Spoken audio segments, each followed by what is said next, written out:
So it's Sunday after a week at work.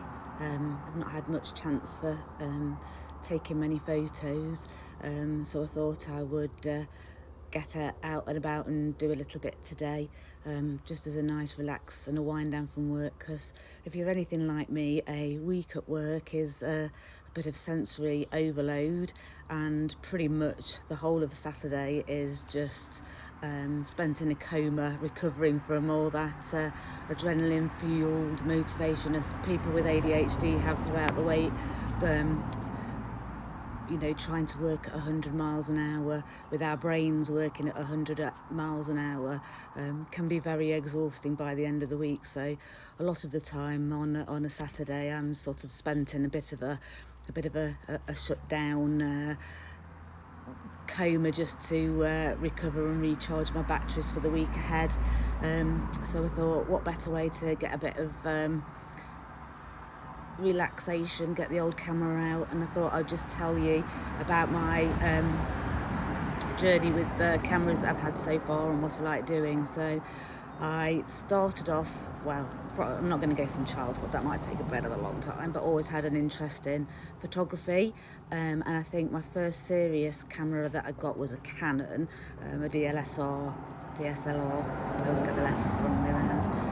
I can't remember what number it had or letter, but it was way too big, and I didn't really like it. So the next camera I got, I think, was the Fuji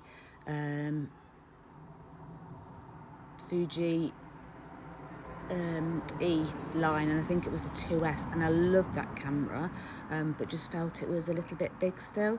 So swapped that one in and got the Fuji XT30, which again I absolutely loved, and I paired that with the Fuji 27mm, but still felt it was a little bit big. So then traded that in for a Fuji X100F, thinking that would be smaller, but actually it's still quite a big camera. And again, beautiful camera, beautiful colours, loved just having one lens, made it simple, just picked it up and went. But again, I found I wasn't picking it up and just going and using my iPhone, again because it was a little bit big.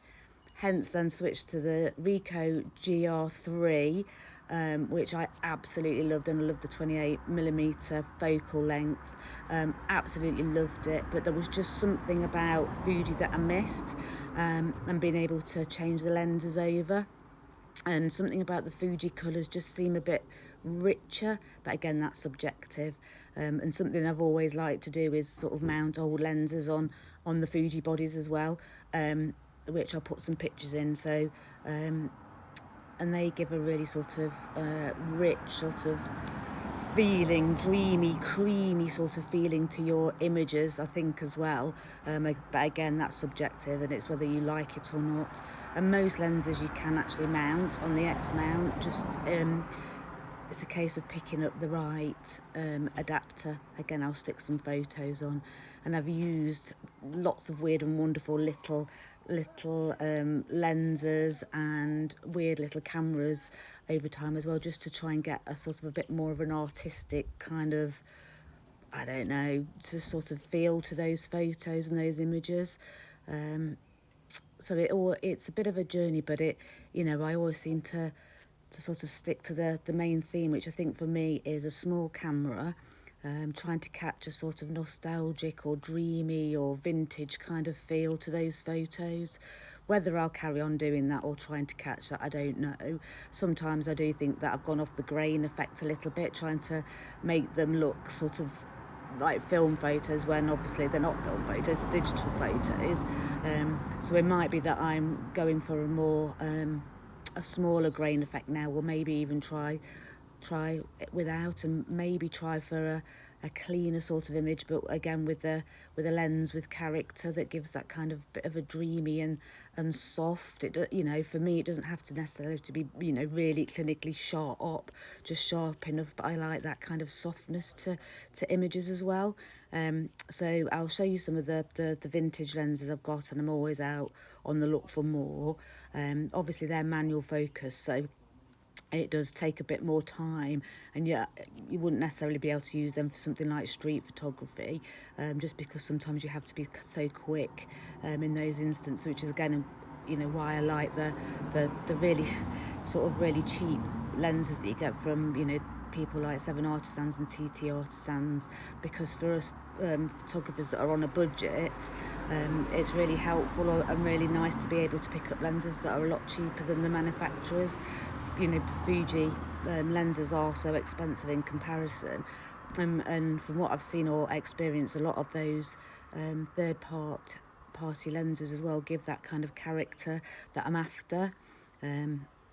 I've not had a go with the Viltrox ones yet, other than the 28mm one, which I got just for the compact size. I really like that, but I wouldn't say it adds any of that sort of vintagey aesthetic, but it's a nice image.